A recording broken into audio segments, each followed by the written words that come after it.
Yep, we're doing this.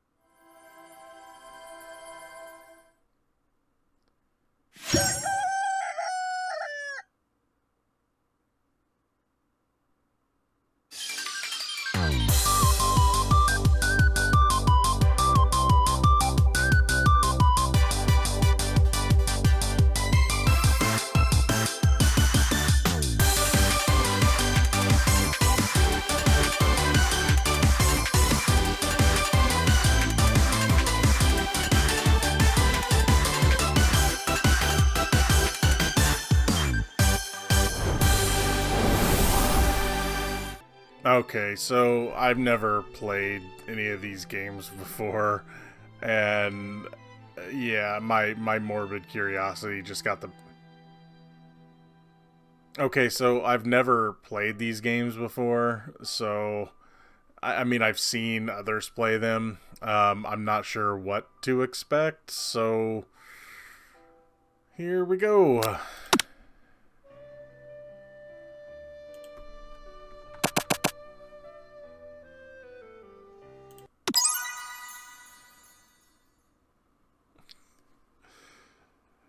Oh boy. You sleep softly as the morning sun casts a warm glow through the window of your modest student apartment. I guess I'm a student. The world is peaceful and serene. You could stay in the moment forever. Or you could wake up. Now, your first day of culinary school. There's no time to sleep in. Wow, that's an annoying noise. Smack the clock up and at him, throw the clock out the window and stay in bed forever. Well, let's go through the game. Lying in bed, you stare at the ceiling, think about everything that awaits you at the prestigious University of Cooking School Academy of Learning. Your mind begins to wander. Who will be there? What will you cook? What should you wear? Time begins to fly by, and you find your imagination getting away from you. You'll see, I need to take it seriously. Allow yourself to daydream, but thinking about the future. We need to be serious. I better make sure to arrive prepared for the first day. You bust through your morning checklist. Teeth, brushed, hair, combed, pits, deodorized. Nothing can stop you now. You confidently grab a biscuit, strut out the door, and head off to class. Just what you needed to get your blood flowing. Oh boy, I can see where this is going. Staying in the quad, you gaze upon the magnificent University of Cooking School Academy for Learning. What a name. Here comes your lifelong best friend, Miriam. She's the most adorably awkward person you've ever met, and you absolutely love her for it. Good morning, Geno. Are you excited for the first day of the rest of our lives? Actually, I'm. Because I sure am excited, a little nervous. Okay, a lot nervous. It's just that this morning I made breakfast for myself, but, well, when I ate it, I couldn't taste any love in the food. What if I'm no good? What if I fail? Classic Miriam. Raised by MasterChef parents, she always held herself to a very high standard.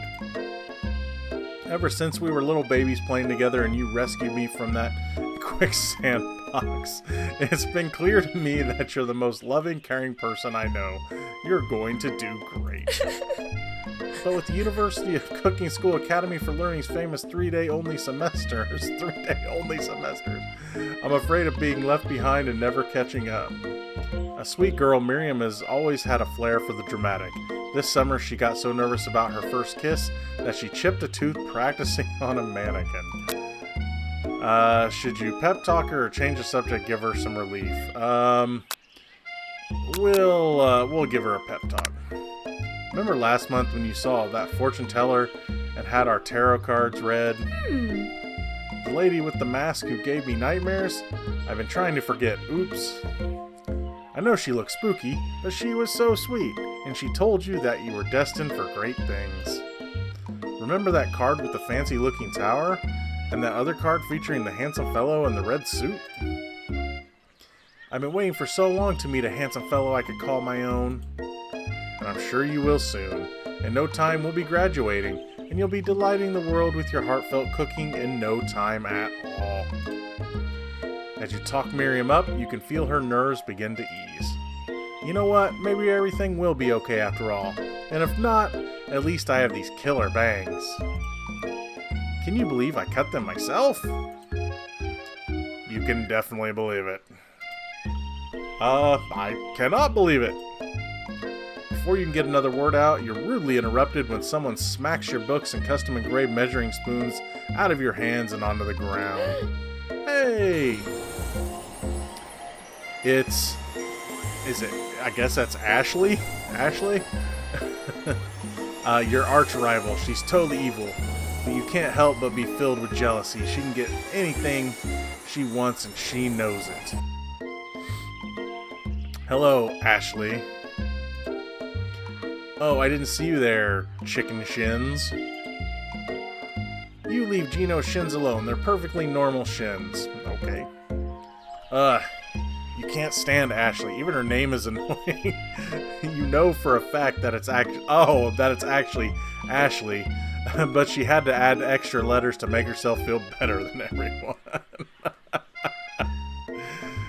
Okay. If anyone here knows what perfect shins look like, it's us.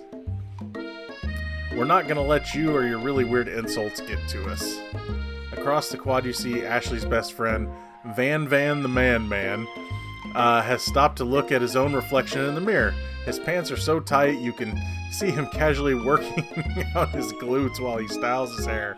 No lie, they're rocking glutes. Van. You rang. Oh my god. Look at this guy.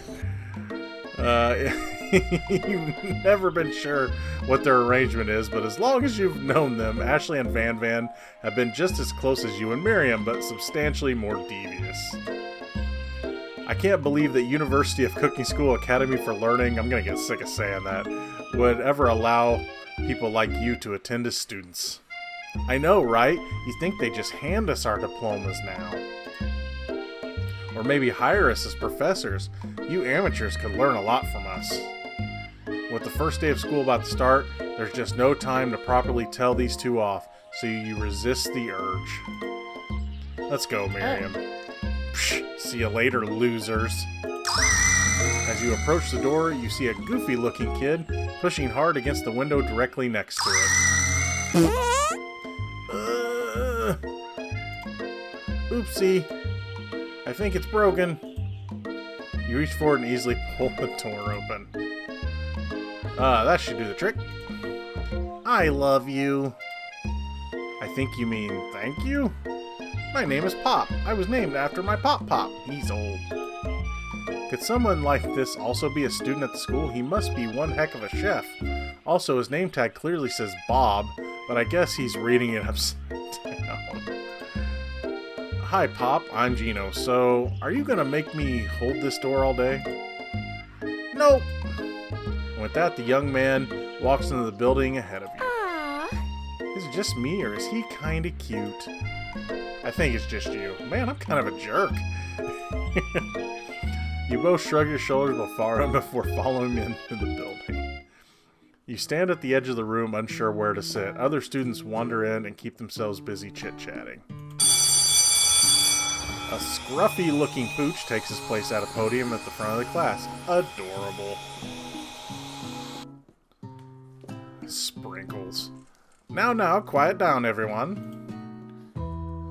Who is this unreasonably cute pup, and why is he in our culinary class? You must be Sprinkles, head instructor and CEO of UCSAL. That's better than trying to say the whole thing. Please call me Professor Dog. I may be cute and little and fluffy, but I still demand respect. Woof. I don't know why I'm imagining him British, but... What? A cute dog is our professor? This is the best school ever! I guess only a dog's nose is capable of picking up all the nuances of fine dining. Out of nowhere, winds begin to rush around as a swirl of cherry blossom petals fill the air inside the classroom. I'm chilly. Someone close the window. And then, is it... Could it be? He walks in. You're immediately swept up in the aura of this new student and his remarkable goatee. Who knew anyone could be so handsome? Time stands still. It's him! It's... If it isn't my favorite student, Holland. Colonel Sanders interrupts Sprinkles. Sorry, Professor Dog, before he can finish his sentence. Please, call me Colonel. Colonel Sanders. A hushed murmur rolls through the classroom as Colonel Sanders walks down the aisle of desks. Suddenly, the room is sweltering. Sweat begins to bead across your brow. You feel like everyone is looking at you, and you're not entirely wrong. And this over here must be Sweaty Sweats-a-Lot. Aha! Maybe he should open that window back up before Faucet Pits melts into a puddle and evaporates entirely. Hold on a second. Nobody talks to my friend like that. You two both know my name. We were in the same kindergarten class. And what is it with all your really weird insults? Besides, when Geno sweats, it's not gross, it's beautiful. Look at that shimmer. Take a moment to clean yourself up.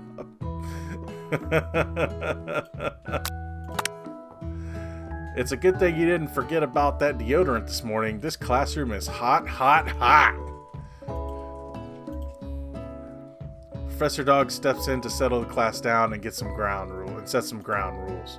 Welcome to University of Cooking School Academy for Learning, the greatest culinary academy in the world. The birthplace of culinary legends past, present, and future. Many challenges await you. There will be tears. There will be blood. There might even be really adorable tiny food. And when all is said and done, there will be a battle. If you lift your spokes and compete in the broom cooking arena. Just then, another student enters the classroom and interrupts the professor's rousing speech. Hi, guys. Sorry I'm late. I hope everyone had a good summer. I really miss... Quiet! Late to class is bad enough, but interrupting my monologue? You're on the fast track out of here, young man. Are you sure you're even in the right place? Don't you recognize me? This is my third year in this school with you as my teacher. Everyone stares at him blankly. Does no one remember me? You're expelled if you utter one more word before I finish. Let that be a lesson to you students that tardiness is unacceptable. Even Clank made it here on time, rolling halfway across town in his shiny wheels. You turn to see the student Sprinkles is referring, who appears to be some sort of industrial kitchen appliance. The class bursts into laughter. Oh, Clank, you rascal. Sprinkles walks in the classroom as everyone stands in silent obedience. When he gets to you, he lifts his nose into the air and takes a deep sniff. Your diet is lacking. Based on what I'm picking up here, you definitely need a multivitamin. You should be taking better care of yourself. You never had a talking dog as a teacher before, but Sprinkles' reputation for being smart but tough is well known. You decide to try and butter him up by giving him a treat from your pocket. But what kind? Let's see. Well, this is a KFC game, so, yeah.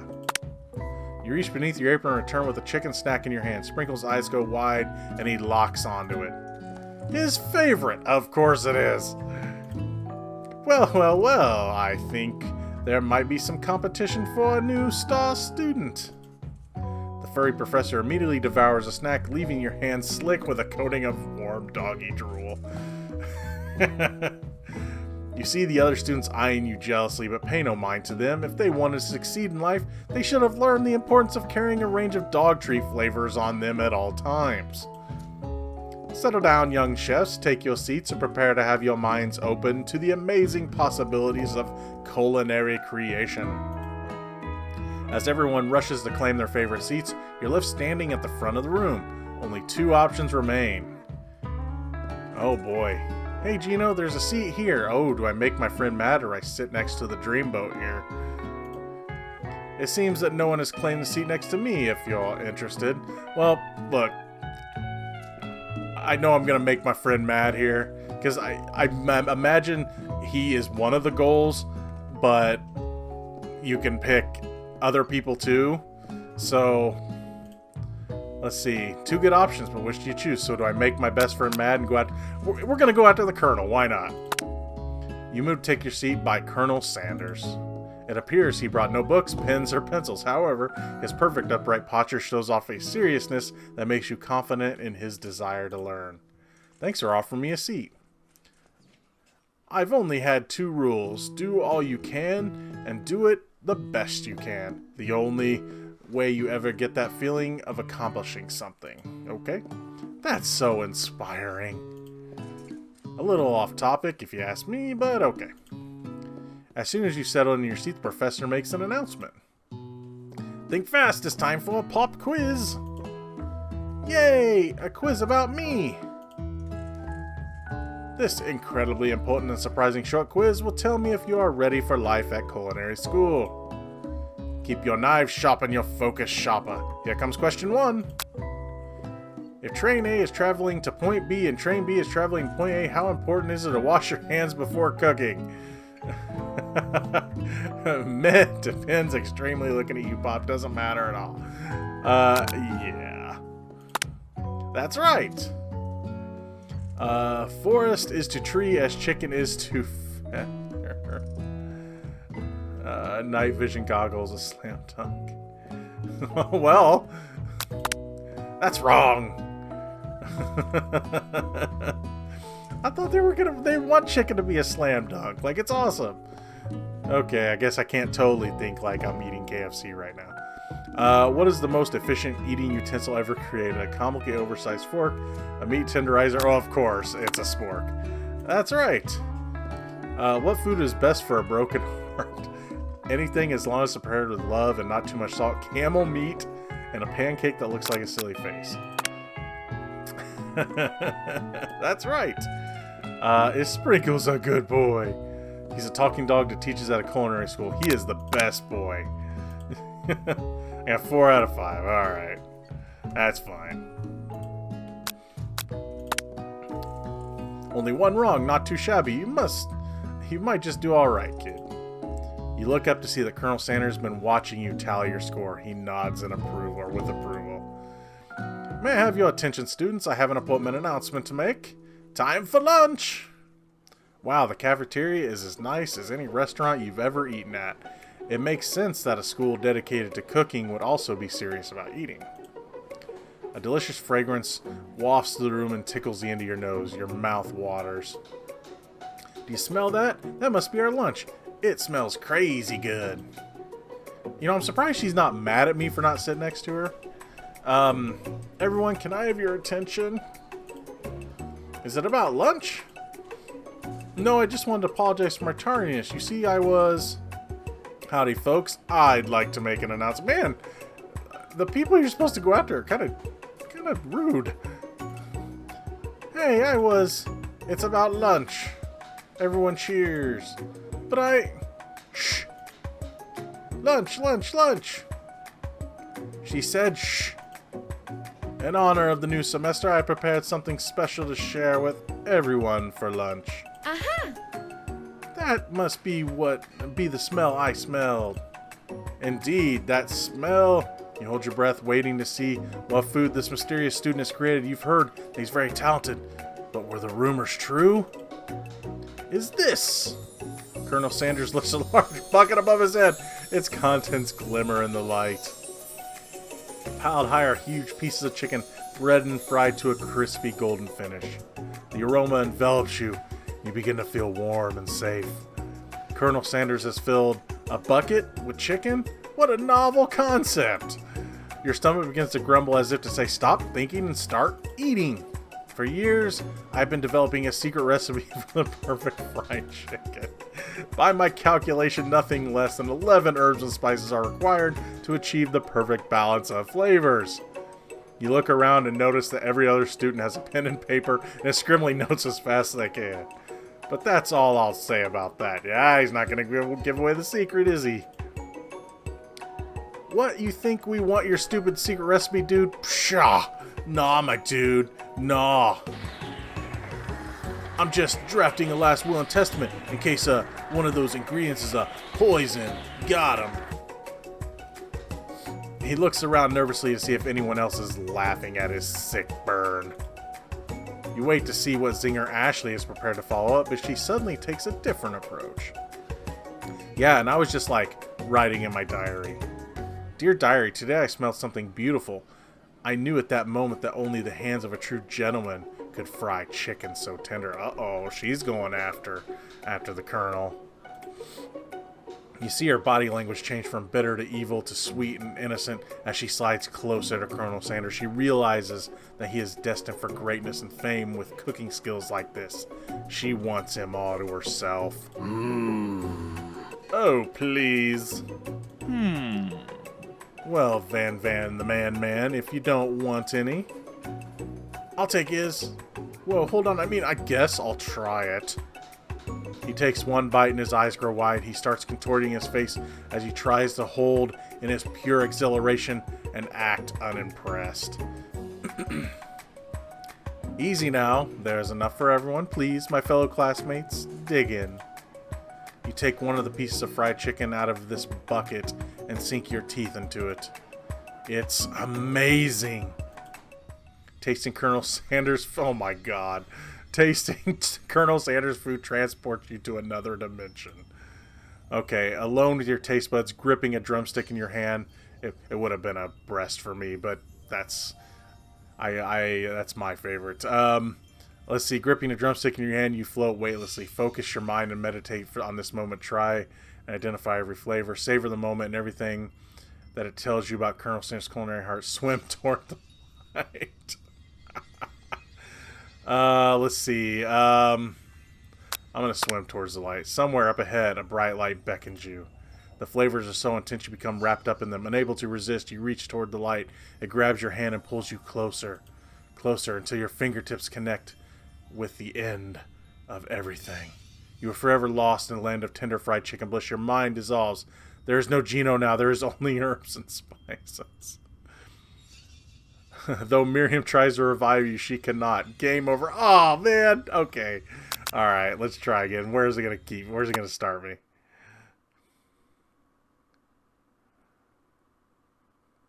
Let's see where it starts me here. Okay, now we're back. Okay, don't swim towards the light. Okay, focus your mind and meditate on this moment. Try to identify every flavor. Savor and everything that tells you about Colonel Sanders. Let's see what it tells us about Colonel Sanders. The flavors in your mouth are beautiful, pure, heavenly. What a guy.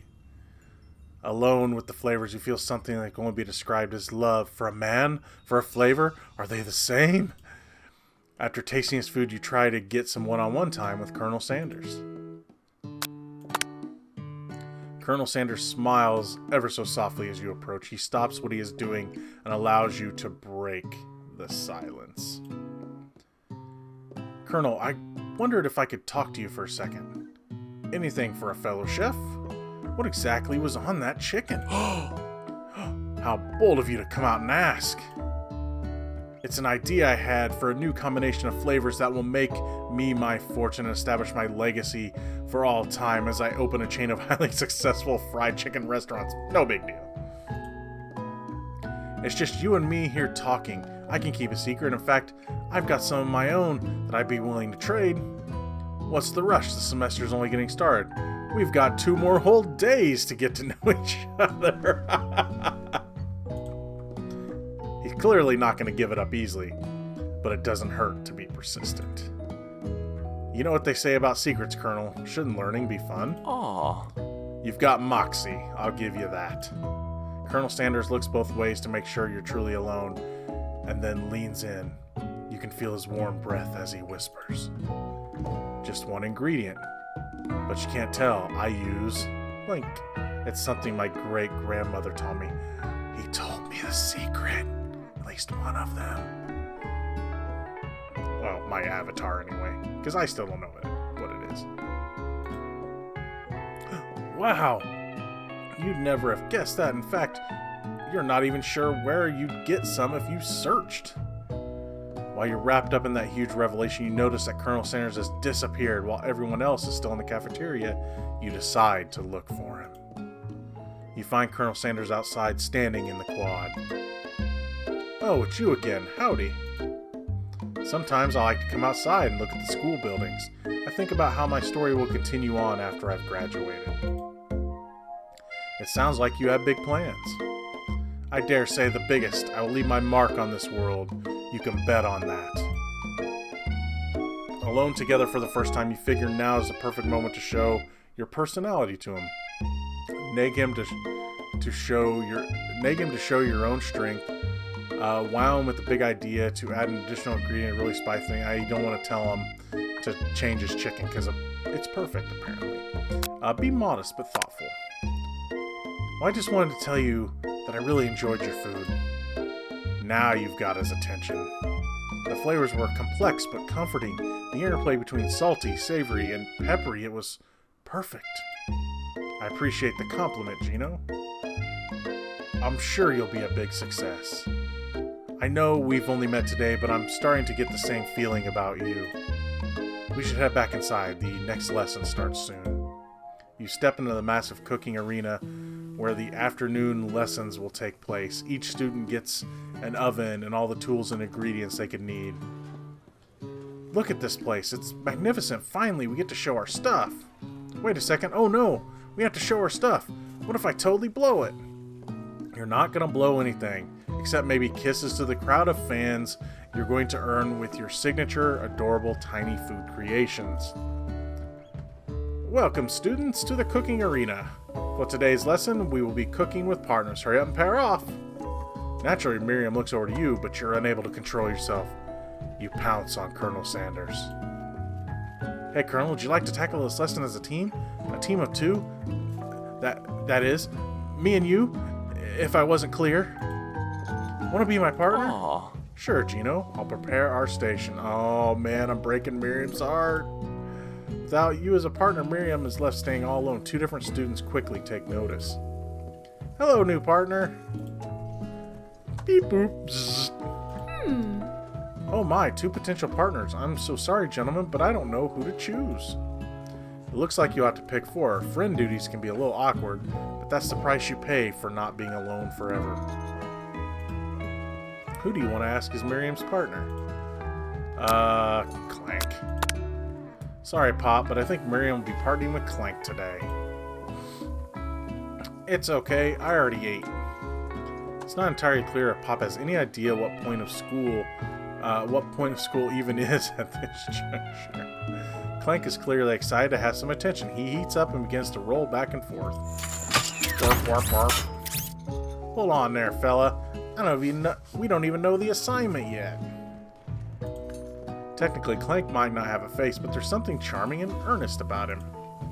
Zzz. Tissue, I hardly know you. Clank judders, and a panel shakes loose. You get the impression that this is a sign of affection. Looks like you two will be fine. Now it's time to focus on your own cooking classwork. Alright, you two. For today's lesson, we're gonna keep it simple. Pick a basic dish and divide up the steps. No chef is an island. It takes two flints to make a fire. You get the idea. Which dish do you suggest to your partner, Colonel Sanders? See, steak tartare seems easy enough. It's fancy. You don't even need to cook it. Using octopus will blow Colonel Sanders' mind. Your grandmother's mashed potatoes and gravy, baby. I've always been something of a down-home chef. I was thinking we could make something warm, inviting, comforting. Maybe mashed potatoes and gravy. I couldn't imagine one without the other. Colonel Sanders casts a coy look at you, causing your whole face to go beet red. Embarrassed, you quickly turn away. I'll go get the potatoes. No, please, let me. Picking perfect produce is a passion of mine. Looks like things are getting pretty fresh around here. Does someone have a crush on Colonel Sanders? We're just cooking partners. Mind your own business. Sanders' heart is my business, and you better keep your fingers off my man. Did someone call for me? Ugh, no, geez, Van. While I'm over here crushing Geno's dreams, you're supposed to be taking care of our classwork. That was the deal, remember? Colonel Sanders returns arms full of peeled potatoes. He tosses them into boiling water and turns his attention to you and your old friends. Oh, howdy there, Ashley, Van. Are we working in a quartet instead of a duet now? Actually, no. It looked like Geno was struggling, so we'll have to give him a hand. You know how it is. These young amateur chefs need a lot of mentoring. I was gonna say, Colonel Sanders, maybe I could also teach you a thing or two about fancy food. Maybe one day you might be able to get up to my level. Ha! Doubt it. Don't be rude, Van. Personally, I have no doubts whatsoever about Colonel Sanders' ability to concoct creations worthy of admiration. After all, your fried chicken was quite spectacular. But Colonel, if you ask me, I might make a better partner for you than this thing that has positioned itself at your station. Don't you feel deep down that we cast complementary shadows? We fit together like a thigh and a drumstick. It just makes sense. Nothing about this makes any sense, but one thing is clear. He's coming for Colonel and you if you don't watch out. Ashley is really going at you hard. You need to ask for some backup here before things get ugly. Turn to Colonel Sanders' hunk of hunks in your time of need. Turn to Miriam, your forever bestie, who will always have your back. Well, the mission is the Colonel. I'm here to learn and express myself via my cuisine, not bicker with prima donnas. Partners were chosen at the beginning of the class, so let's all respect the format, okay? You turn to Colonel Sanders to confirm that you're on the same page.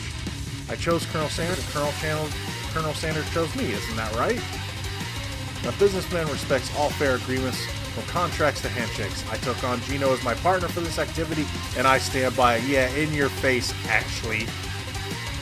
Based on your team's behavior, I'd say you're perfect for each other. Neither of you has Geno's natural talent or their loyalty. Being defended by Colonel Sanders leaves you feeling proud and full of potential. You look for Sprinkles in hopes that he might step in, but he's nowhere to be found.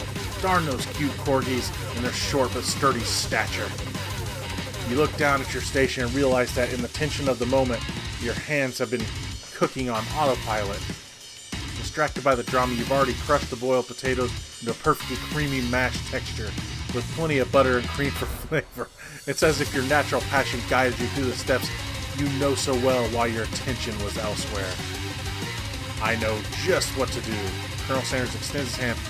He's holding a beautiful white porcelain gravy bowl, out of which pours a smooth brown gravy. By the way, I prefer KFC's white gravy, but that's just me. Brown gravy smother your nearly finished potato dish. The gravy flows down the mound of mashed potatoes.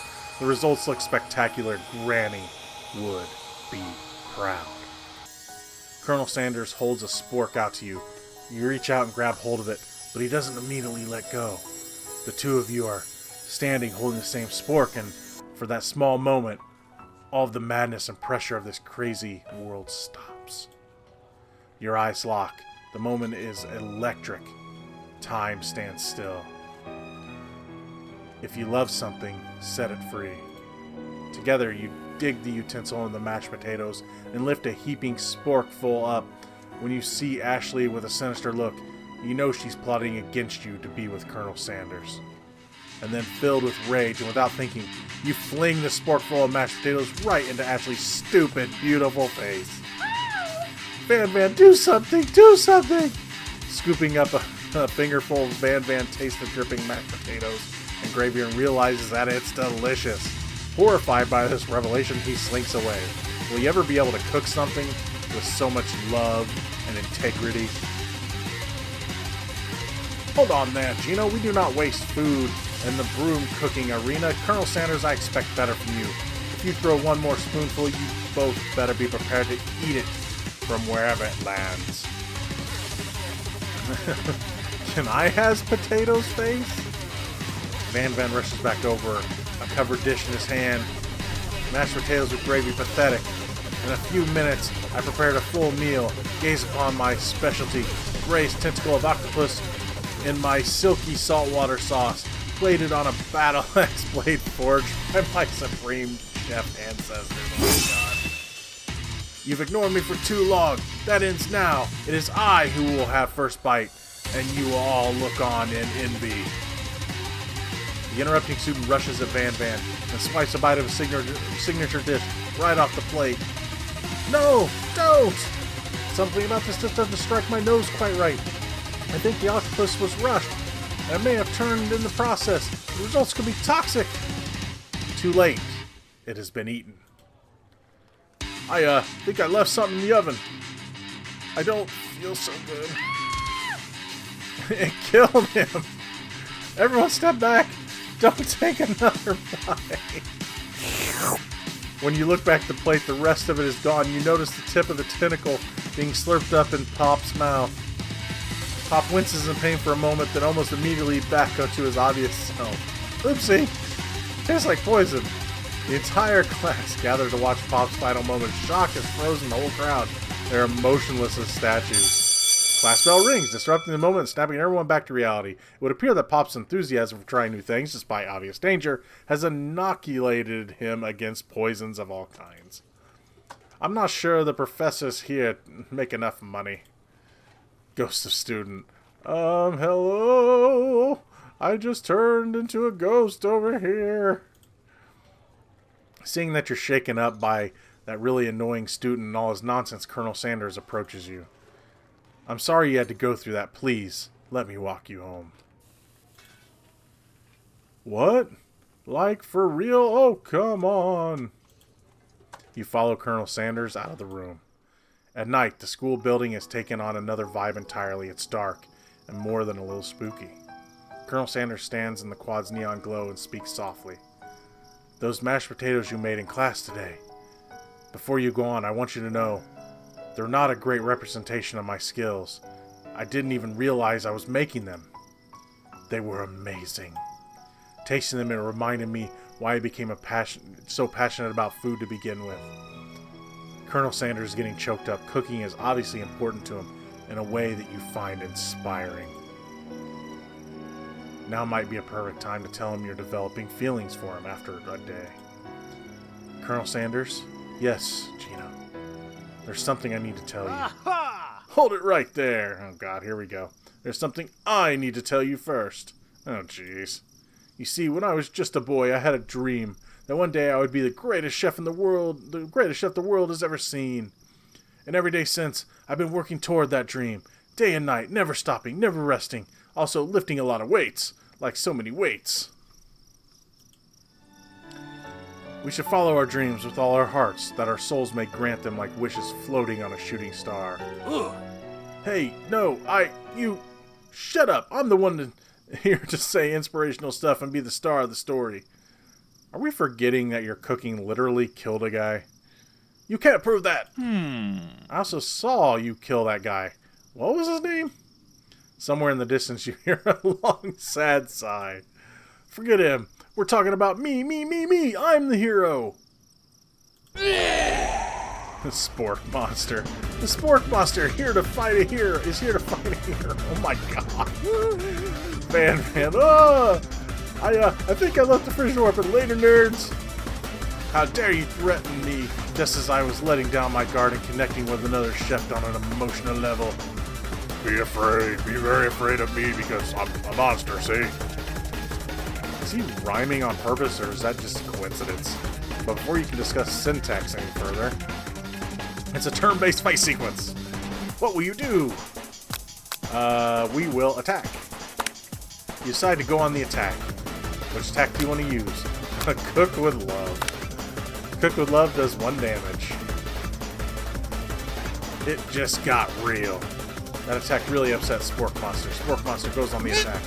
He spits hot gravy on you. Oh my god, I took 1 damage. Let's attack again and see what happens. I don't know how many hit points I got. Decide to go on the attack. Worked last time, right? Cook with Love. Cook with Love does 1 damage. Spork Monster won't forget this.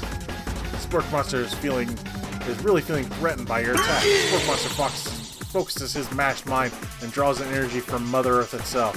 They grow larger and more intimidating. How do you respond? I will defend. You decide to defend. Which defense will you use? Trepidation. You hold your head between your hands and mutter, "This is not happening! This is not happening!" Spork Monster is no quitter. Buffed up and ready to rumble. They go on the attack once again. Spork Monster uses utility utensil. You take 2 damage from the attack. If you take much more damage, you're not going to survive the battle. We need to attack. We decide to go on the attack. Cook with Love does 1 damage. Spork Monster is oozing cheese sauce on the lawn of the quad. I wonder who is going to have to clean that up. Being vulnerable, Spork Monster prepares his ultimate attack. Rounded Edge. Vile villain, your reign of terror stops here. Alright. Colonel Sanders summons the energy of 1,000 champions. Hot Power Pinch! Does 10 damage. Spork Monster is defeated. You saved me! An injured Spork Monster spews steam into the night. Forget mercy. Spare this wretched beast. You manage to tamp down your disgust at the sight of this gnarly beast long enough to realize that he is still a living creature with a pure soul who deserves your pity, not your wrath. Be gone, beast. You don't dare come back for a follow-up encounter tomorrow. I won't forget this, and I certainly won't be back, like you said. Right. The Spork Monster scuttles off in the dark. The defeated monster left behind a special item. It appears at first to be a cookbook, but upon further inspection, it's so much more. It's a book of magic spells with a golden chicken on the cover. Oh my. You open the cover and find a library card tucked inside. The last name to have signed it out is Borko. Borko, that name sounds strangely familiar. Your blood is pumping as you stand in the quiet of night, holding the mysterious book in your hands. As you come down from your battle buzz, you realize that your final attack has left you completely depleted. The world around you begins to fade away. Without any energy to keep your eyes open, darkness overtakes you. The image of Colonel Sanders flashes before your eyes as you fall asleep. He must have helped you get home. In your tired state, you don't know if you could have made it without him. What a guy. You want to thank him, but you don't have the strength to utter a single word.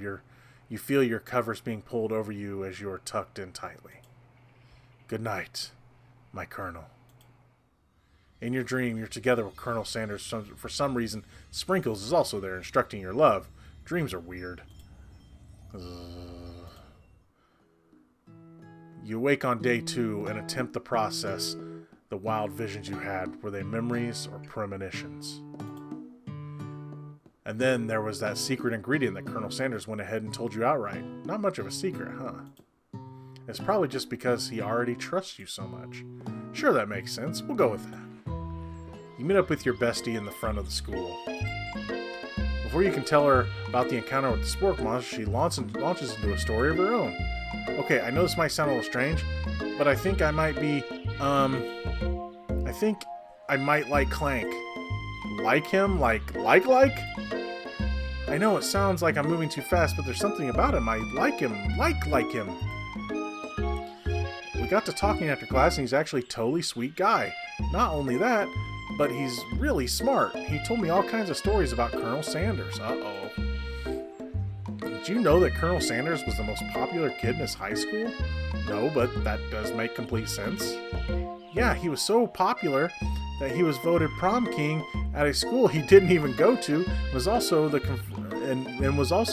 convertible that he himself rode in at the front of the homecoming parade. I'm thinking maybe something got lost in pressure cooker language translation there. Either way, maybe it'd be best if you took it slow with this new boy, like I am with Colonel Sanders. You and Colonel Sanders, the coolest guy in school, the most famous student ever attend University of Cooking School Academy for Learning. You're a thing now? We definitely connected yesterday. Sure you did. You're great. Why wouldn't he be into you, I guess? Laughing at the implication that you and Colonel Sanders might be a thing is definitely not cool. You are great. You have an idea about how to prove that your love is real. Well, if he's not into me, why did he tell me one of these secret ingredients? Man, I'm kind of a jerk. Your bestie's eyes light up. A secret ingredient? Yeah, I just said that a secret ingredient. Is there a dramatic echo in here? Miriam checks to make sure you're alone before continuing. So this summer, while I was on vacation with my family, a lovely man approached me in a botanical garden where I was wandering. This can't be good. He told me all about his passion for spices, secret spices. The man even gave me some to show me what he meant. And he said it was a powder created from super duper rare dried flower petals, and that if I did him a big favor, I could have some of my own. Please, Miriam, don't tell me. So I filled my suitcase with them and brought them home. He was so nice. He even met me at the gate when I arrived. Later, when I cooked with him, a very strange feeling came over me. The flavor was unlike anything I ever... Oh boy. I think you're being very liberal with the meaning of spices here. Whatever, anyhow, we both share an interest in cooking, so we've stayed in touch, you know, like pen pals. I bet he would love to know more about new spices. Well, I'm definitely not supposed to share Colonel Sanders' secret recipe, and besides, I only know the one ingredient, so I doubt it'd be much use to anyone. Please, please, please. It would mean the world to me. No one has to know it came from you or Colonel Sanders, really. What do? You think you should protect Colonel Sanders' secret or share it with your bestie?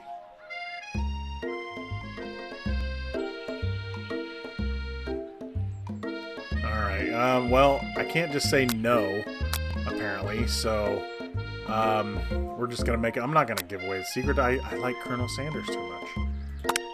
You quickly think of a fake ingredient name. I don't know, how about, it was Eye of Newt. I know, sounds like some kind of witch's potion, but hey, what can you do?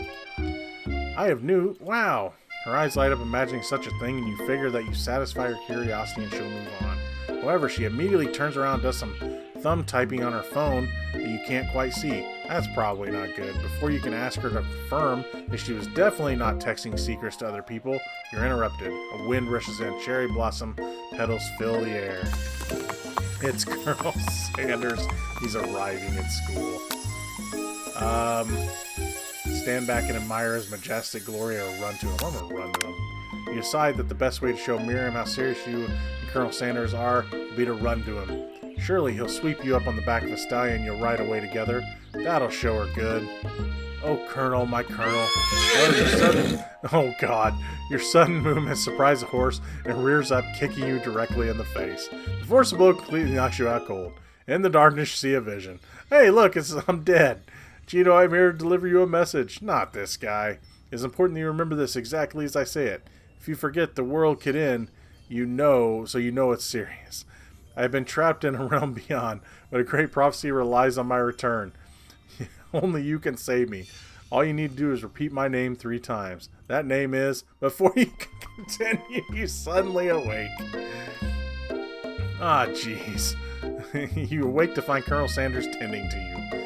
He roused you back to life with a satchel of secret spices, or is it just his natural seasoned musk? Well, I think we'll be moving a little too fast if we lean in for a kiss, so compliment his craftsmanship of his horse's shoes. Maybe he shouldn't be riding a horse to school, or maybe you shouldn't be running up to animals you don't know. It's hard to say who is in the wrong here. One thing is sure, that Colonel Sanders is pretty dreamy. That horse has beautiful shoes.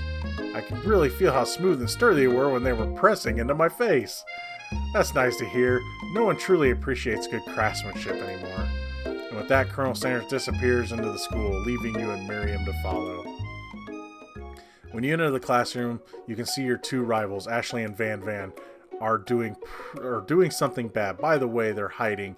You know it must be really bad. Like counterfeiting recipes bad, experimenting with restricted ingredients bad, summoning a demon bad. You try to get a peek over Van Van's hulking shoulders, but he sees you coming.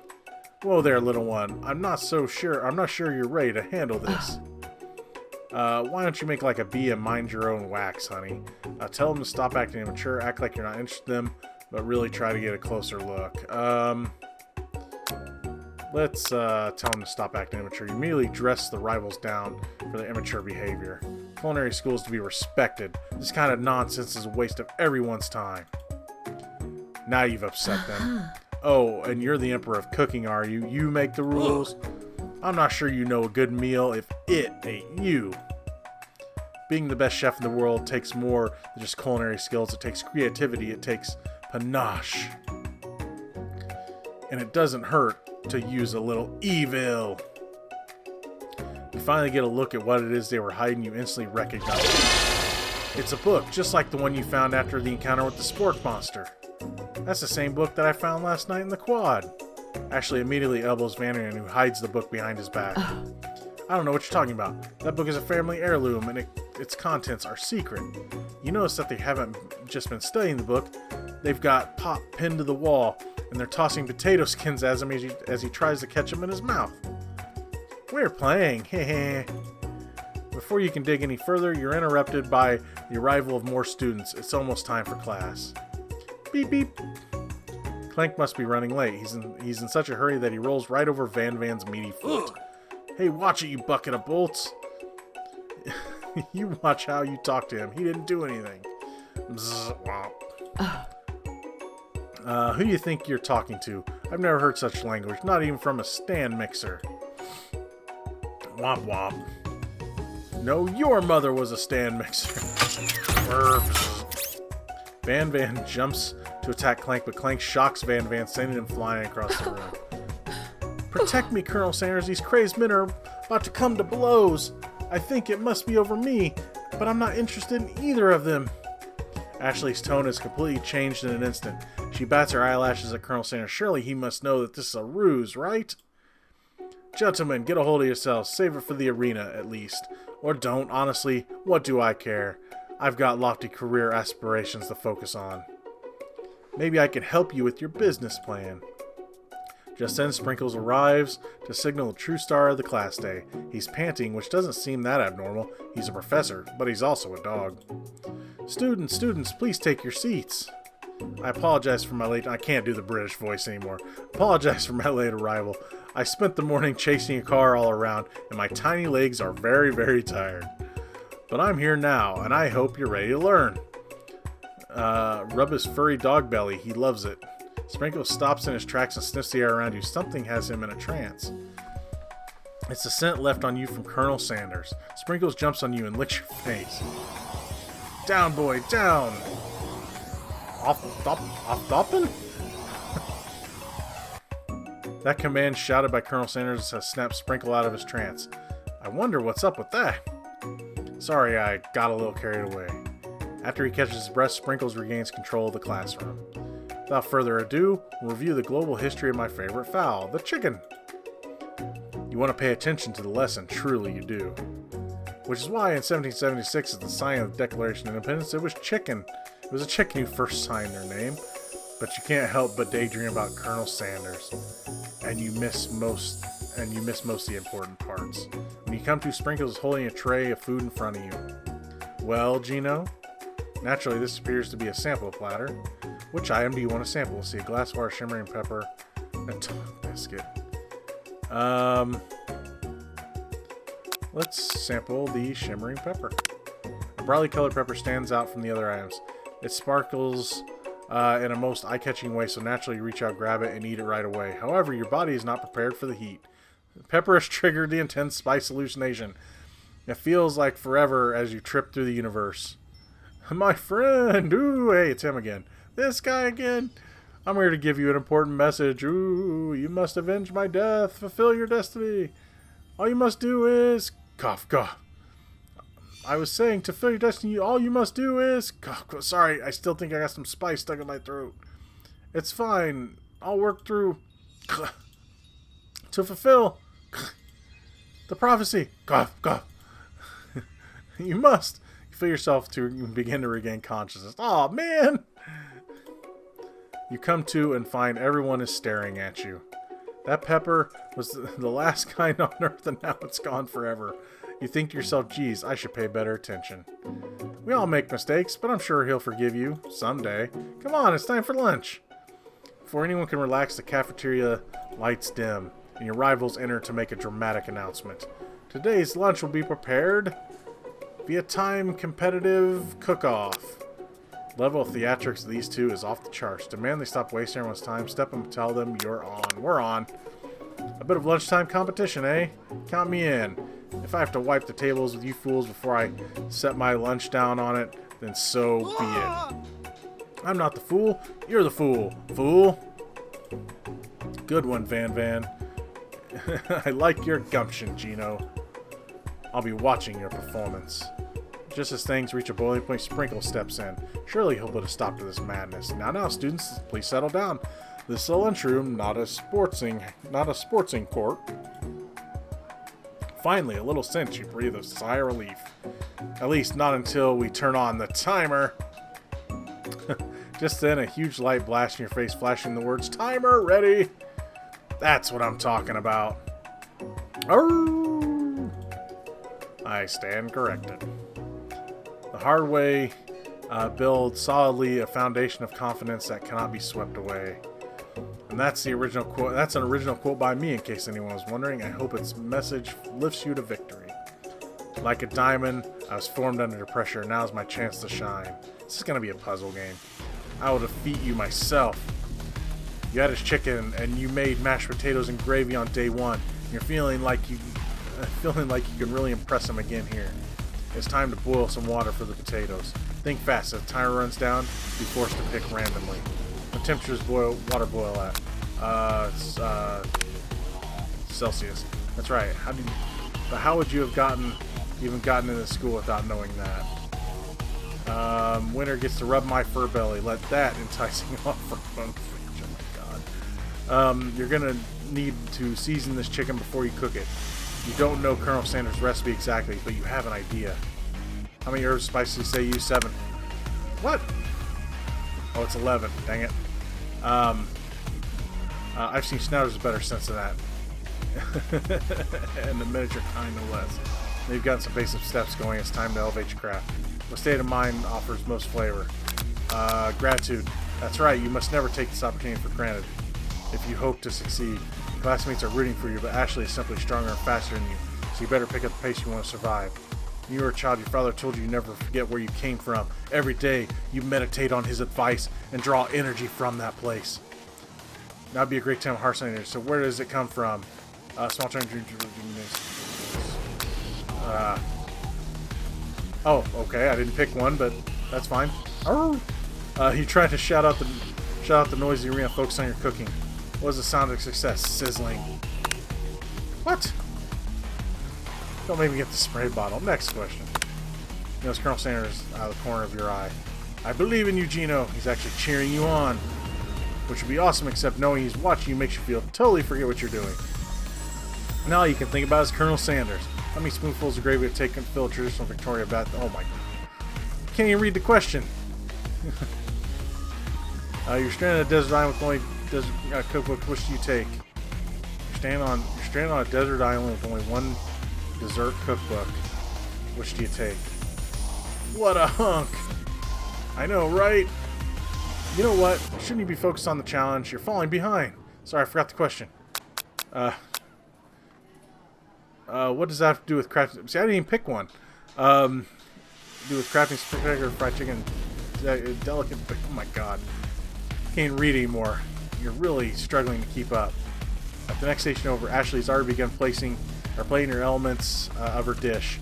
It's colorful and complex. To make up time, you toss your biscuit dough into the stand mixer. As you do, the crowd gasps. Yikes! I know you love nothing more than seeing a fellow appliance utilized in a kitchen battle, but sometimes that means sacrificing a personal touch. You might not have any hands, but Geno does. And a good chef needs to be touching the dough to know that when it's properly mixed. There's an easy way and a hard way. You don't get far by going the easy way. When you hear everyone talking, you realize how serious your error was. You immediately shove your hand in the mixer and rescue your dough before it's overmixed. No! But it's not fast enough. Oh my god, and your hand gets stuck. It's immediately crushed by the quickly spinning beaters. There's no way you'll be able to use that hand for the rest of the match. Colonel Sanders shakes his head in shame. Well, you often find that the easy way can turn out much, much more difficult. Everyone stop what you're doing right now. This battle is over. It can't be. I was so close to finishing my dish. Sweetheart, look at your hand. You simply can't go on. Aw, that's too bad. And here I am with a completed dish, ready to serve. Surely that makes me a winner by default. No, it wouldn't be fair to compare the two on account of Geno's injury. See, Sprinkles begins to lick his doggy chops as he locks onto the dish. But I suppose you should at least tell us what you prepared. Well, because I'm the sweetest, I skip straight to dessert. Under this white chocolate dome, you'll find a wide array of delights, taking you on a journey of flavor that tastes good and tells a story of excellence. I was going to ask Geno to do the honor, but since you're injured and I'm afraid pouring this creamer of delicate hot chocolate sauce might be too difficult, Colonel Sanders, if you wouldn't mind lending me your strong, steady hand. Colonel Sanders pours the hot chocolate sauce on top of the dome, causing it to melt away, revealing the ingredients hidden within. Inside, you find a delicate fried cheese croquette atop a slice of honeycomb, ice cream 2 ways, tender nougat, and pearls of blueberry jelly. I guess that is. Colonel Sanders seems intrigued, but perhaps not impressed as he dips his finger in the chocolate sauce. Simply isn't your strong suit, is it, Ashley? Oh, you. As he places a sauce-covered finger in his lips, Ashley leans over and whispers something into his ear. A dab of sauce sticks to his mustache. Internalize the rage you feel. Put yourself between Colonel Sanders and Ashley. Internalize your rage. Your rage burns so intensely within your eyes as they burst into flames. Flames cause your eyebrows to get, oh my god, and turn to ash as they fall off your face, which means people will have a hard time understanding your emotions for the rest of the semester. Perhaps forever. Embarrassed and ashamed by your poor performance, not to mention your crispy fried brow, you run to the quad to be alone. The beautiful weather feels like an insult. Inside of you, a storm rages. It's Colonel Sanders. He's probably here to tell you that he and Ashley are in love and have decided to get married. And he won't even ask you to cater his wedding because you're a terrible chef and an awful person. You try to hide from him, but he approaches you directly. I know you're hurting right now. Not just from the devastating loss, but from that run-in with the mixer and that small fire. We should get that checked out. I'm fine. Can't you just leave me alone? I'm a loser. I'm not fit to fill your fryer. I'll never be a master chef. Failure is a part of life. Not just for you, but for all of us. You think I've never failed at anything before? That's exactly what I think. Well, then think again. I wasn't always the man you see before you, enrolled in culinary school, incredibly handsome, successful, and motivated. Well, handsome, sure, I was born that way. But I've walked other paths and arrived at dead ends. I was passionate about life, but I failed as an obstetrician. I was passionate about justice, but I failed as a lawyer. I was passionate about livestock, but I even failed as a mule handler. That one was especially humiliating. Mules can be so cruel. I lost my business partner to a gunfight. I didn't know.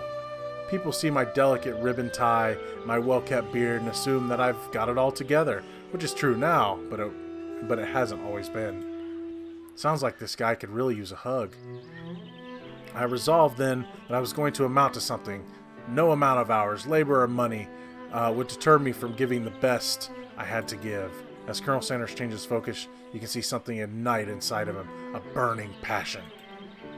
One has to remember that every failure can be a stepping stone to something better. My new dream is pure, it's honest, it's something that a humble man in a crisp white suit can be proud of.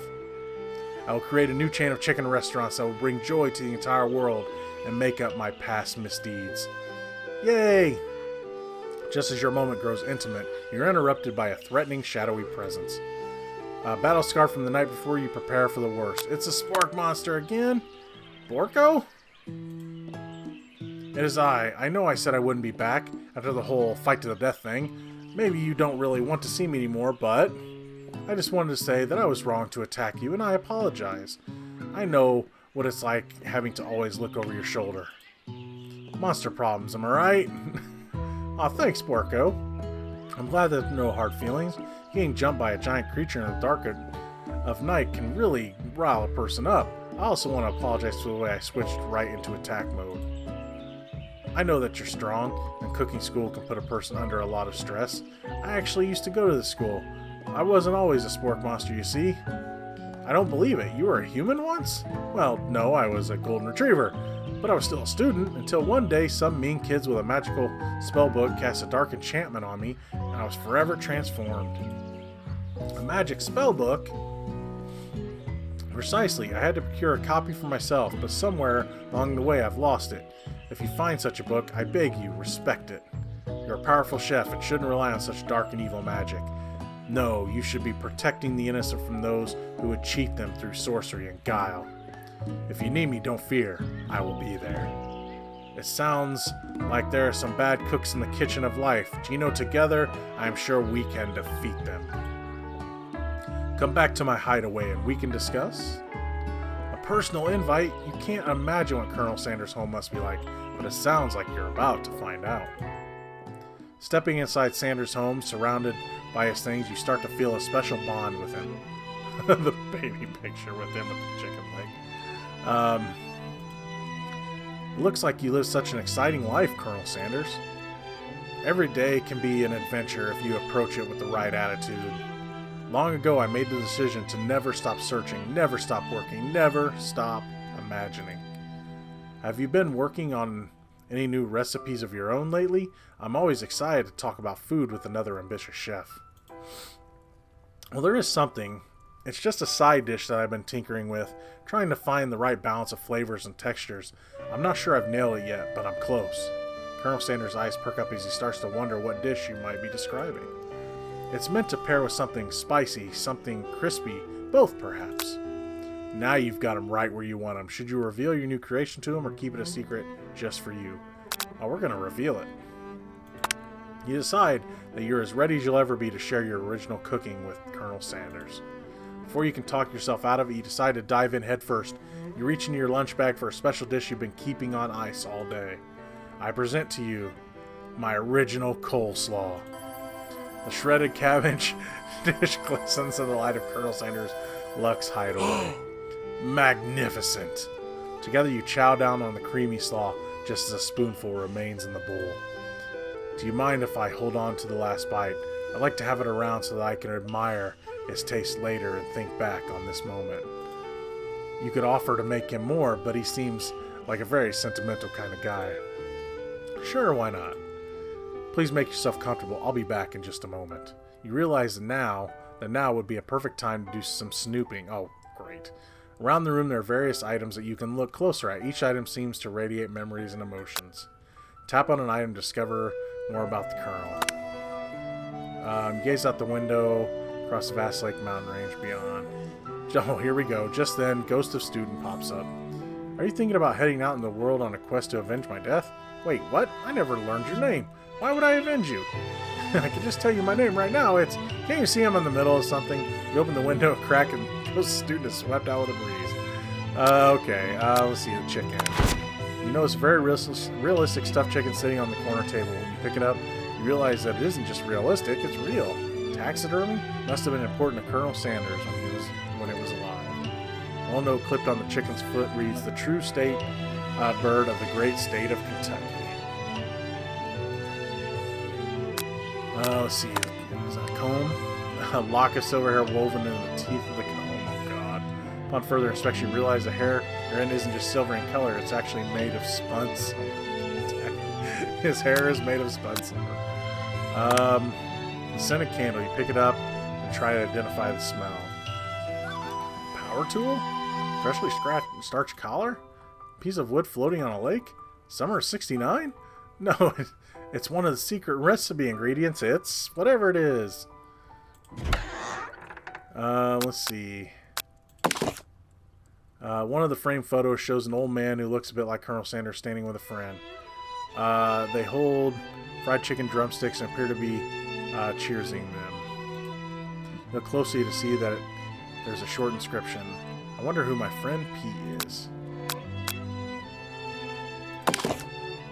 Photo appears to be Colonel Sanders, except he's an old man visiting the pyramids of Egypt. This is getting a little weird. Maybe this is where he discovered one of the secret herbs and spices. Adorable little baby boy crawls across the floor. From the goatee and mustache combo he sports, I fear this must have been Colonel Sanders himself. That, or maybe it's the drumstick that seems to be waving like a rattle. Who frames a baby picture of just themselves? Perhaps the same type of person who would make their own face the logo of a company they founded, am I right?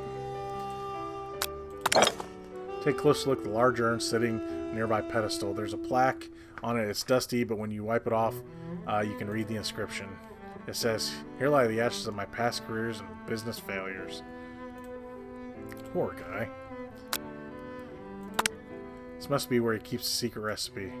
Think for a moment. What number is important to Colonel Sanders? Then it dawns on you. As soon as you turn the dial 111111, the safe opens inside it. You find a single note. Can chicken be prepared sashimi style? Looks like we only got one more place we can hit here, and that's the door. You open the door to Colonel Sanders' closet and find a row of signature white suits hanging within. Take one off the hanger and try it on.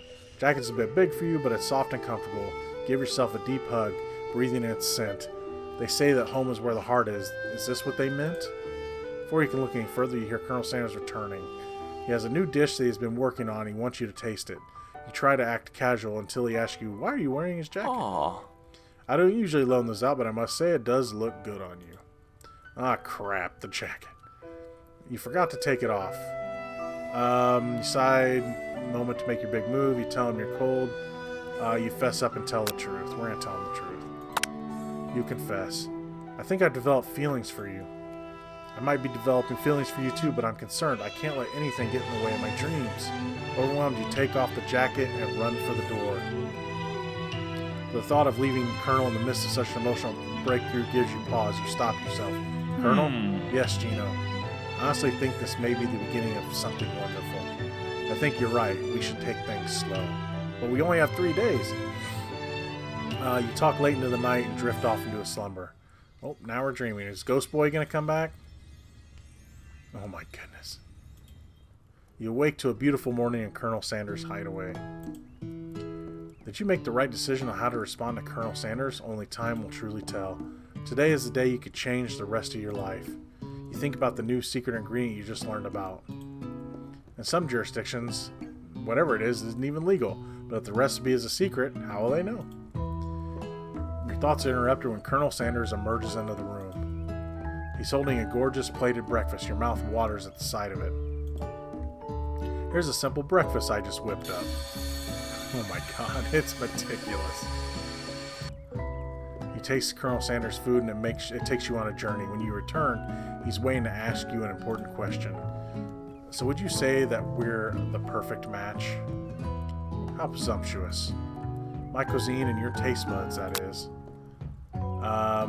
Such confidence, such grace. You'll be the world's greatest gift of cookery? Nah, we'll flatter him. You know, I think we might make a great team. A single tear begins to pool in the corner of his eye as he gazes out the window. And with the right business partner, I know I can't fail. Business partner? Could we be talking about you?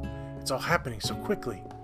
Overcome with emotion, confused by your feelings, you're on the verge of tears, unable to speak. The only answer you can find is to run out of the door and get home.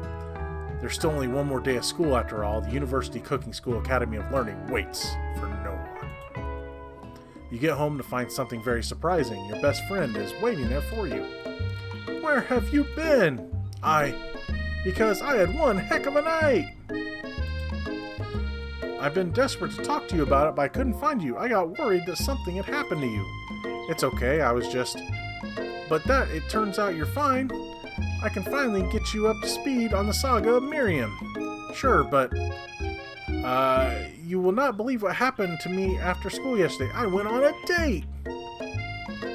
I think I can believe that. Since I've been partnered with Clank, he asked me to go out with him. Of course, I told him, you better keep your dials turned to polite and respectful. I'm not that kind of girl. But he was just interested in spending some one-on-one time together and getting to know me. So I said, yeah, sure. I can get to know the little metallic guy. Long story short, he took me skydiving with his friends, but things quickly spiraled out of control. Did she just say skydiving as that's a typical first date to go on with a talking pressure cooker? And now I'm not really sure where we stand. You don't give Miriam time to tell her whole story, however. Bottling up the details of your own night is just too much to bear. And I went on a date too, back to Colonel Sanders' house where I spent the night with him. You, what? Nothing happened but the emotional connection. Wowzers! Miriam tells you to move on from this whole Colonel Sanders obsession and focus on school. I've been obsessed with Colonel Sanders is wrong. You don't want to be right. Or if being obsessed with Colonel Sanders is wrong, you don't want to be right. After a short argument, you both agree to go your separate ways. When you arrive at school, you encounter your rivals in the quad. You can tell from a distance they're picking on Pop, though he himself might not grasp the fact. Because, you know, he's Pop. What's a swirly? It sounds delicious. Oh, it's great. I'll order you one up right away. I'll have my swirly with sprinkles, please. Sprinkles is a dog and a treat. You can get your swirly dip, too. Why don't you pick on someone your own size? Because I'm literally the biggest person at this school. And there's that horse that Colonel Sanders rides to school, but who would dare pick on such a gentle and beautiful creature? You've got some nerve, Geno, suggesting I pick on a defenseless horse. Now you're twisting my words, and I won't have it. You clench your fist. The injury from yesterday's mixer accident makes you wince with pain. Doesn't look like you can go on cooking like that. Might as well give up. I'll never give up. Ever. Colonel Sanders arrives just as it appears things are close to boiling over. A naturally intuitive person, he senses that something has been going on. Is everyone excited for the final day of school? Geno, how's that hand feeling? I'm sure you'll be back in fighting form by this afternoon. Aren't you concerned about my hands, Colonel? Yesterday, I almost broke a nail winning so hard. Technically, I don't believe a winner was decided, but your presentation was quite impressive. What is he doing complimenting her? What about the flavor of my delicate, warm, gooey chocolate sauce?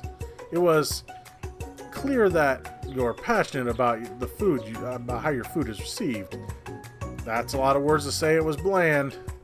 Excuse me, Geno? I am more capable enough than speaking for myself. Uh-oh, we're tiffing on our third day. Maybe you could tell me more about your thoughts as we walk into class, Colonel. I'm always interested in discussing the fine art of fine foods. See you inside, Geno. Annoyed by Colonel Sanders' inability to see Ashley for who you know she really is, you walk across the quad to get some distance. In an attempt to distract yourself from how slighted you feel by that interaction with Ashley, you take out the spell book you recovered yesterday and start flipping through the pages. Whoa, that's that book! It looks like bad news. It's just something I found lying around. It would appear that some sort of, it appears to be some sort of grimoire, I don't know how you say that, but I don't really believe in that magic stuff. A grimoire? Like a book of spells? I don't know. Who would spend so much time decorating a magic book if it weren't really powerful? I can think of one surefire way to find out. You open a page covered with arcane warnings, cast only in case of extreme emergency, it says around the edge of the page. I could use this spell here. It says it will erase anyone I choose from all my memories. If I could scroll out Colonel Sanders, it would probably help me focus better on my upcoming final exam. That is way drastic. Couldn't you just do something else, like anything else not rooted in dark magic? Maybe tie a string around your finger? Okay, fine. It is drastic, but desperate times call for desperate measures. You got a memory erasing spell sitting right in front of you, and a pretty good excuse to try it out. Let's see. No, we're not going to cast a spell. Take your friend's advice and put the book away. It's almost time for class. Sprinkles is already in a room waiting for the students to arrive. He clears his voice to make a quick announcement. I want you all to know I feel something of a dog moment coming on, and I assure you it's nothing to be afraid of. His cute little nose scrunches up and he begins to breathe quickly. He must be hungry. Reach for some old homework and give him a snack. Dogs can be rather unpredictable, especially Sprinkles. Wait to see what happens. Sprinkles stops in his tracks. He focuses on the window, and the room is deadly silent. When you follow his gaze, you see a tiny orange squirrel perched on a cherry tree outside. Sprinkles turns feral and runs to the window of the classroom. He begins barking uncontrollably at the squirrel outside. Terrence! I told you never to come back here, Terrence! I will destroy you, Terrence! Sprinkles is barking ferociously, drool flying off his face. The squirrel looks over, but he doesn't say anything back. You wonder, is that even a talking squirrel? Who named him Terrence? You better not show your chubby cheeks around here ever again. After Sprinkles is satisfied that his presence has been felt not only by Terrence, but any other squirrel in hearing distance, he returns to his professional tone. I apologize for the outburst.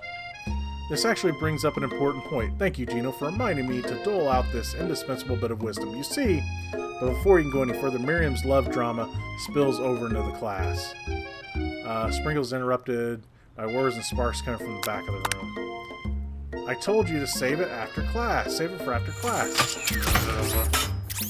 You think I wanted to be thrown from a plane strapped to a stranger? Miriam and Clank appear to be arguing, but you still haven't learned to speak Clank's language of mechanical noises. Whirr. But no, you had to show off your cool kid friends Jeff and Joan, J and J forever. Watch us form a triangle in midair as we descend. Triangles are the strongest shape, don't you know? Yeah, well, that doesn't make it a great date. Beep. Then take Jeff and Joan with you. You can all hold hands as you pedal down the mountain or off a cliff for all I care. Sad beep. Clank begins to shudder. Steam pours out of the gaps of his panel, and then loud ding stops him in his tracks. Beep. No amount of seasoning is gonna make me want to eat that, Clank. Clank burps out a completely deep-fried sneak. What the? Considering that he himself had wheels, not feet, it's not entirely clear who it came from. In terms of deep-fried footwear, I guess it looks okay.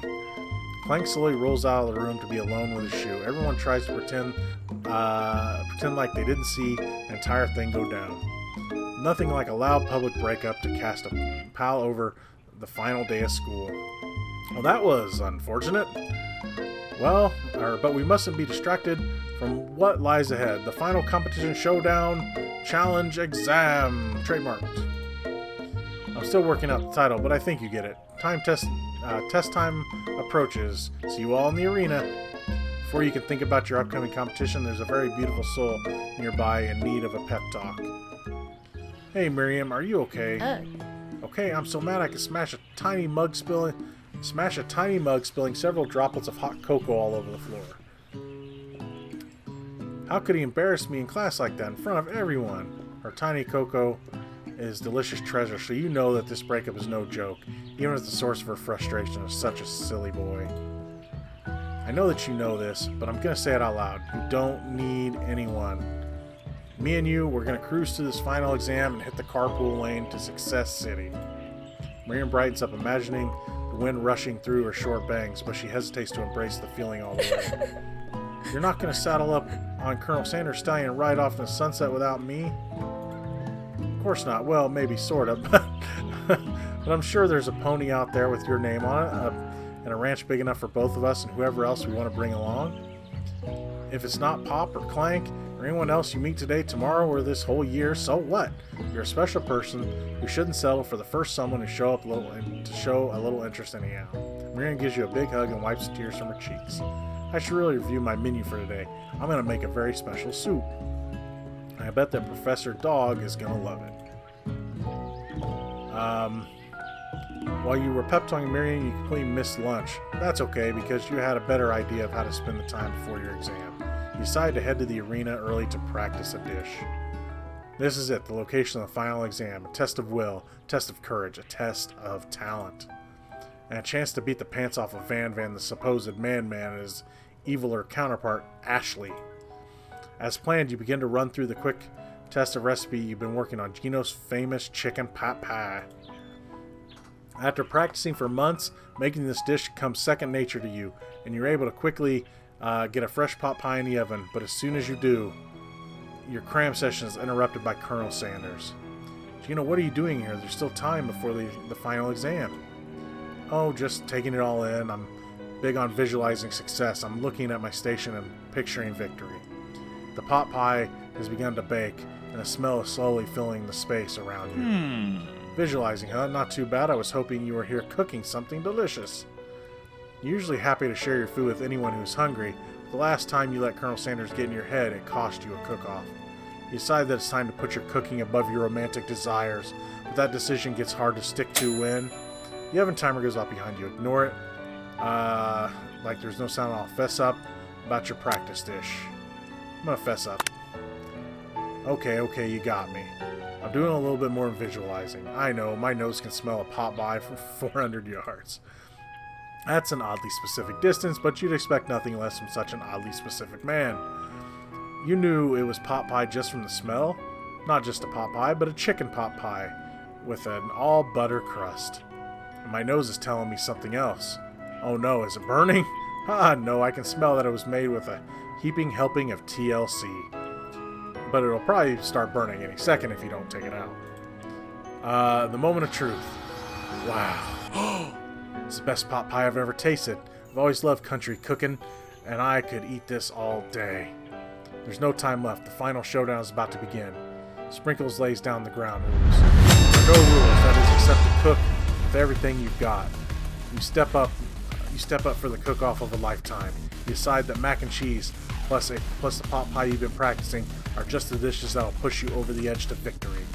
Meanwhile, both Van Van and Ashley are prepping wildly elaborate dishes for their usual over-the-top selves.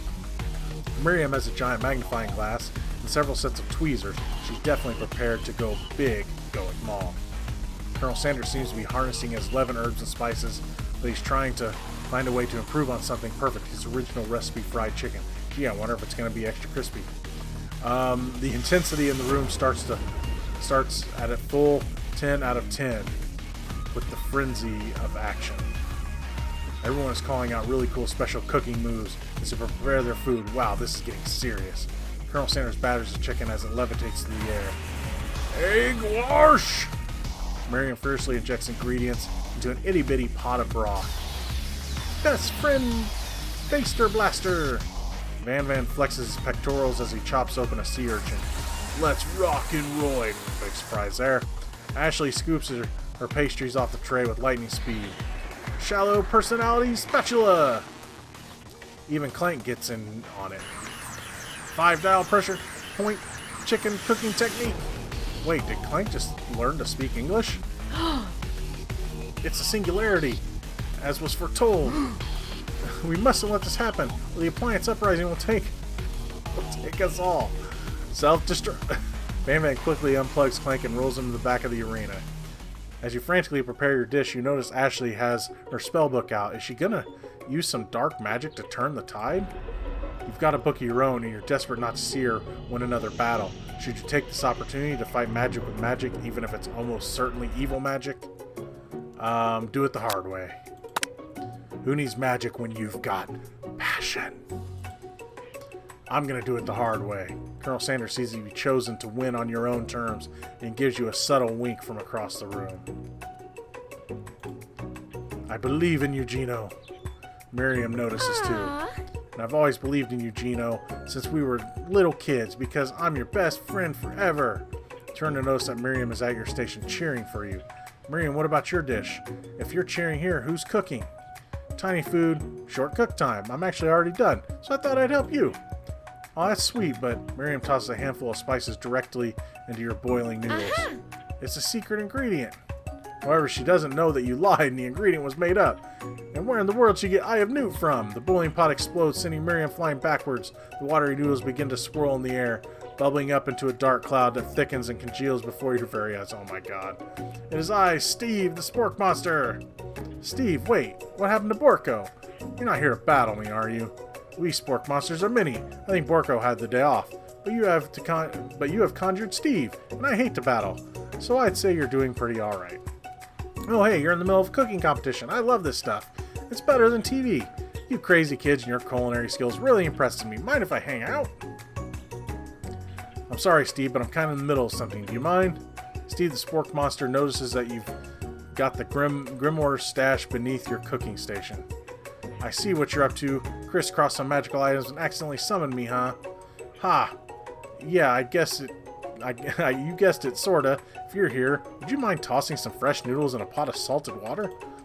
I'd love to. I've always wanted to be a top chef, actually. You know, when I was just a little spork pup back in the old country.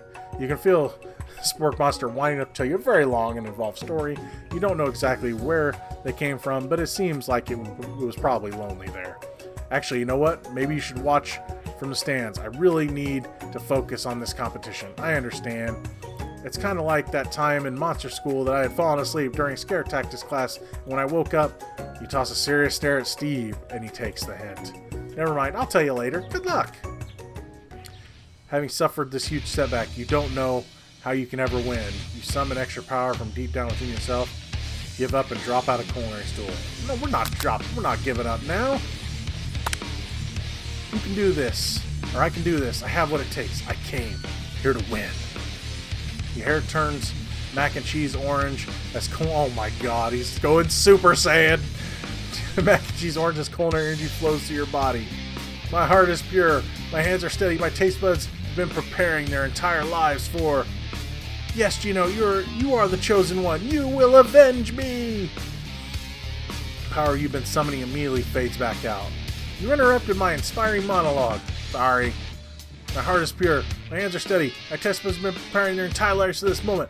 I will show the world my cookery. You begin to levitate off the ground. Energy courses through your body. You know that with this power, you can do anything. Except turn back time, which would be super useful because while you were powering up, your chicken pot pie overcooked in the oven and can't be served. But don't worry, dear Geno. You may have suffered some setbacks, but it's not all lost. Impressed with your fortitude, Colonel Sanders decides you have earned his support. I've been watching you today, and I must say I'm truly impressed. You've been thinking on your feet and rolling with the punches. He steps up to your station and stands right beside you. I'm here to help. All you've managed to make is mac and cheese, and time is almost up, and you're going to need it. But Colonel Sanders, what about the test? What will happen to you? What about the rules? Following the rules has never really been my thing. I follow my heart. What a guy. Colonel Sanders unfolds a delicate white towel to reveal the most delicious fried chicken tenders you've ever laid eyes on. And besides, sometimes unexpected combinations can have surprising effects that surpass their individual efforts. Are you suggesting if we combine forces, we can form the perfect food union? Oh my god. It's fusion! Time's up, students! With time expired, it's the moment everyone has been waiting for. You must now prepare to present your dishes. A handful of students stand tall, but the class seems incomplete. It seems we're missing some students. Pop? Clank? From off-screen, you hear a pure and innocent giggle that can only come from one student. Heh, I'm flying! It sounds like it's coming from that broom closet over there. Miriam, would you mind? Inside of the closet, you see Pop hanging on a broom hook by the elastic of his underpants. Pop, get down from there right now. Let me guess, did Van have something to do with this? When someone asks for a wedgie, who am I to refuse? I thought a wedgie was a salad. It looks like Pop is eliminated from the challenge, seeing how he didn't cook anything. I can't feel my legs. Might be excused. Sure. You kids and your pranks, I must say. It's not the worst prank in ACSAL history, but it's not exactly yearbook material. Wait a second. Pranks, clank. Where'd that pressure cooker roll off to? You wait to hear a signature whir, beep, or any other onomatopoeia, but there's none. Somehow he must have gotten unplugged, I guess. We'll have to figure that out later. Then only these 4 remaining students, please collect your final projects. Yes, it's been a long semester. Wow, 3 whole days long. But after days of hard work, the time has come. Time for me to eat. Miriam, please step forward. Now describe your dish. I've made tender udon noodles and savory soup. My word, it's so delicate. Is that a teeny tiny Naruto Maki I spy afloat in this itsy bitsy bowl? Yes, Chef. Please call me Sprinkles. Chef is my father's name. Yes, Sprinkles. I had some green tea made from baby tea leaves that I picked myself. Sprinkles carefully sniffs around the dish before opening his mouth and letting just the tip of his pink dog tongue dip into the bowl. Sublime. Would anyone else like a taste? Oh, come on. I'm not one of those dogs who doesn't floss. I even have a really cute electric toothbrush for dogs. Fine, I'll enjoy it all by myself. And in a flash, the entire meal is devoured. Not that it took much, it was less than a thimble's worth of soup. A+, rarely do I taste a dish with as much love poured into it as yours.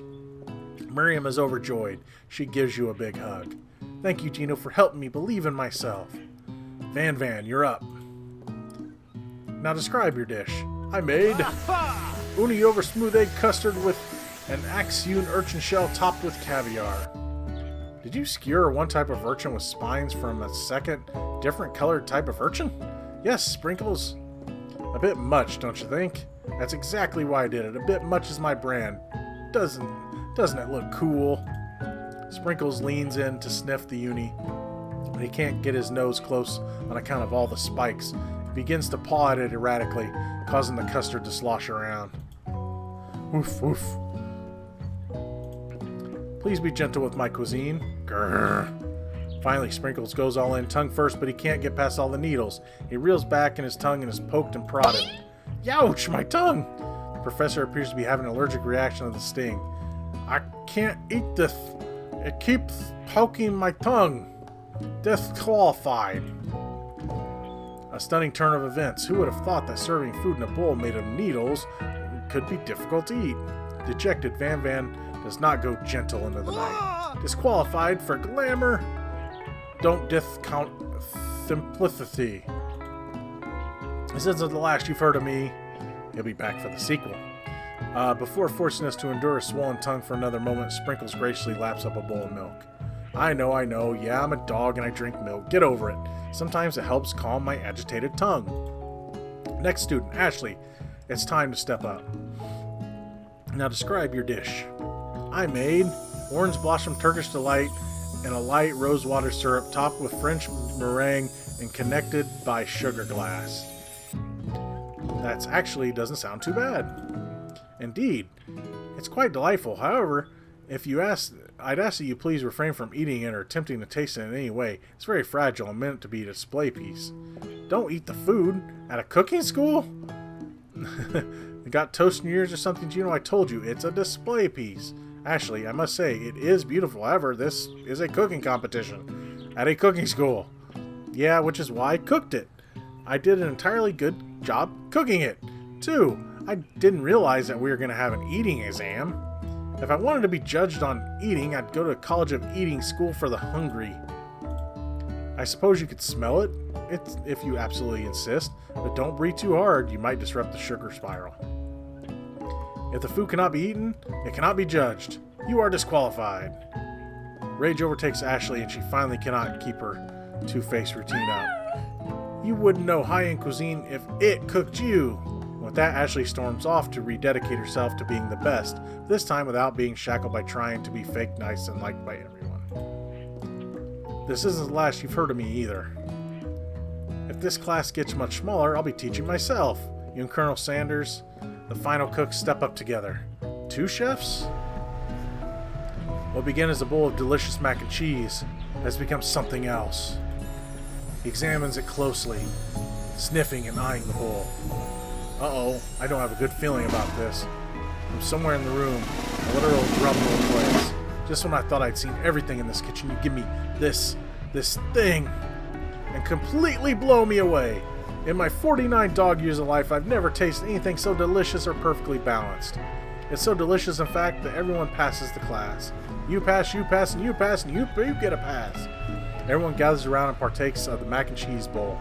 They all seem to transcend this reality into another dimension. You win! Together, you and Colonel Sanders have made a new menu item. The new menu item is so impressive, even the Van Van and Ashley are drawn back by its magnetic fragrance. When they gaze upon your mac and cheese bowl, they admit that you are indeed an excellent chef. Sprinkles declares that you have passed. Everyone has passed. There were supposed to be more battles, but come on, how could they be better than this one? Now that the school year is complete and everyone has graduated, the students return for one last assignment: to get their groove on. The cafeteria has been completely redecorated in order to serve as the site of the school's graduation dance. Compared to the massive high-tech cooking arena, the humble decor seems downright cute and cozy. DJ Dog is in the hey-yos! Arr! You knew that Sprinkles was a master chef, but also a world-renowned turntablist?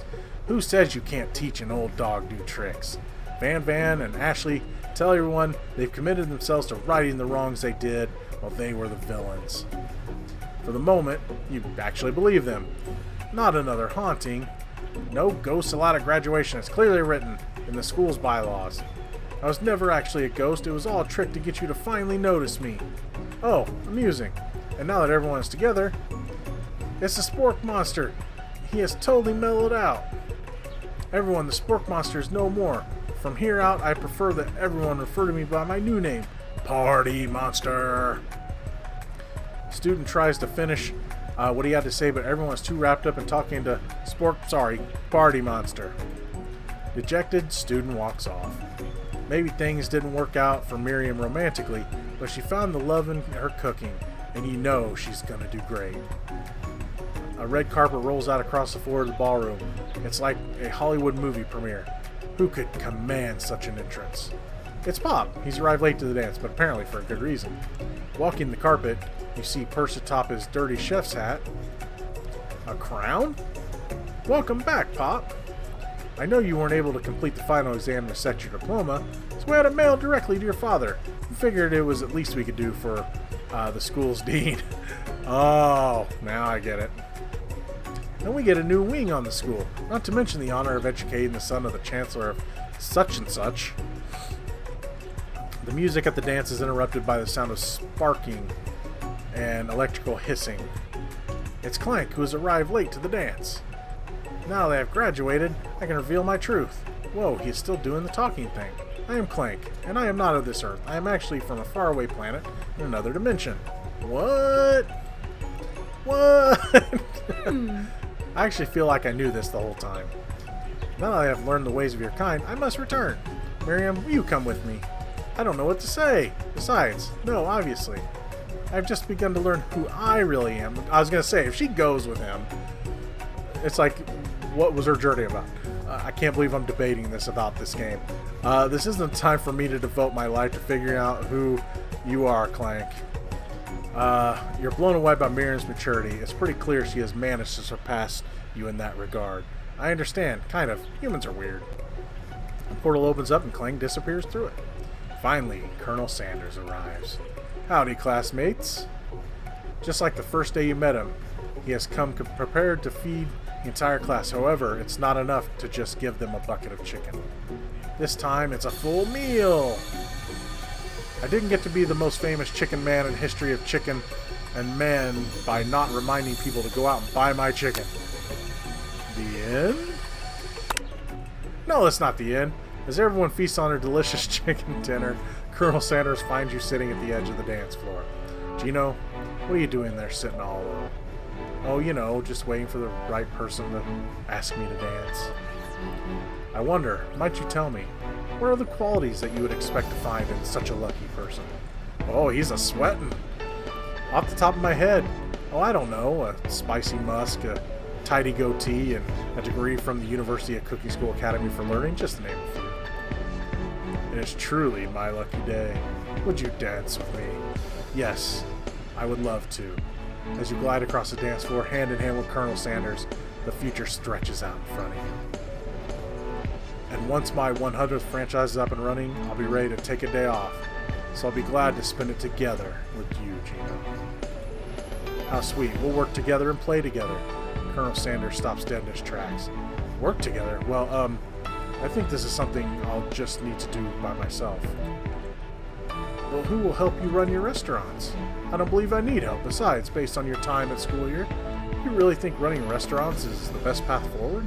Could it be? You found a love connection but failed to earn Colonel Sanders' respect as a chef? Can you live with only half of him? Be able to endure sharing him with his other love, the love of an entrepreneur? I suppose I can enroll at pastry school. Oh, my dear Geno, I'm sure you'll find your place eventually.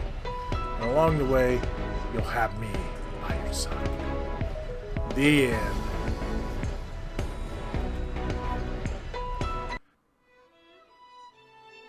Well, guys, that was I Love You, Colonel Sanders, a finger-licking good dating simulator. My morbid curiosity just made me check it out. So it's dumb, but it's making fun, and also it is a dating simulator, but it also is kind of making fun of them and having fun with the style of game. And for free, it's worth checking out for a laugh. I will say, I don't know how many endings or whatever there are in this, but it was fine for what it is. Would I play it again? I don't know. Probably not. But for what it is, it was worth checking out. Anyway, that's going to be all for this edition of Geno's Bad at Games. Until next time, I am your host, The Real Geno Reynolds. Game over.